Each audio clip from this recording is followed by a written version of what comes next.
আচ্ছা রাবি ভাই, আপনি যে আজকে বাফেট লঞ্চে আসলেন, হ্যাঁ, আইসা কত করে টিকিট কাটছেন? 850 টাকা করে পার পারসন। আচ্ছা ঠিক আছে, আপনি কি 850 টাকার খাবার আপনার কি মনে হয় আপনি খাইতে পারছেন?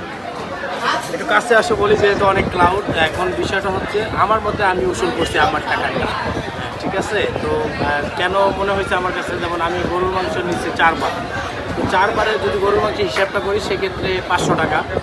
তারপরে হচ্ছে স্যুপ খাইলাম 3 আইটেমের স্যুপ, তো সেইটাতে।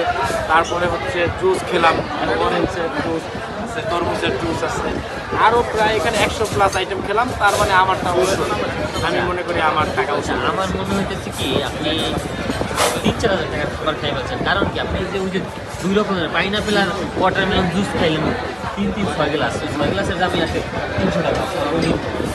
তো 850 টাকা কি গরুর মাংস 4 প্লেট 4,000 টাকা। রায়ানের কি মনে হয়? রাবি ভাই কয় সে 850 টাকা মাত্র উসুল করছে, এটা কি সম্ভব কখনো?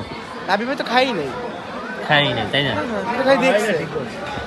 কিন্তু শরীরটা ক্লান্ত তো, এই জন্য খাইতে পারি না। খাইতে খাইতে না, না, কখন আমার এদিক দিয়ে মাংস দিলে পড়ছে, এদিক দিয়ে। কোন দিক দিয়ে? এদিক দিয়ে।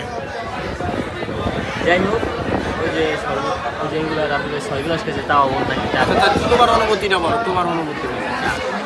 আচ্ছা মেয়েরা, তোমার আমরা আসলাম বাফেট লাউঞ্জ, হ্যাঁ, তো এখানে 850 টাকা দিয়ে ঢুকলাম, তো এই টাকা কি তোমার উসুল হয়েছে? তুমি কি মনে করো? আমি তো ফার্স্ট টাইম আসছি আজকে বাফেট লঞ্চে, তারপরে বললাম যে প্রথম 1 ঘন্টা আমি কোনো খাবারই পাইনি বলা যায়, মানে আমার খুবই ব্যাড একটা এক্সপিরিয়েন্স হয়েছে। আচ্ছা আমার একটা প্রশ্ন, আপনাদের এসব ভিডিও কারা দেখবে না? এটা হাজার হাজার অডিয়েন্স দেখবে। অডিয়েন্সের অভাব নেই, মিলিয়ন মিলিয়ন ভিউ হবে।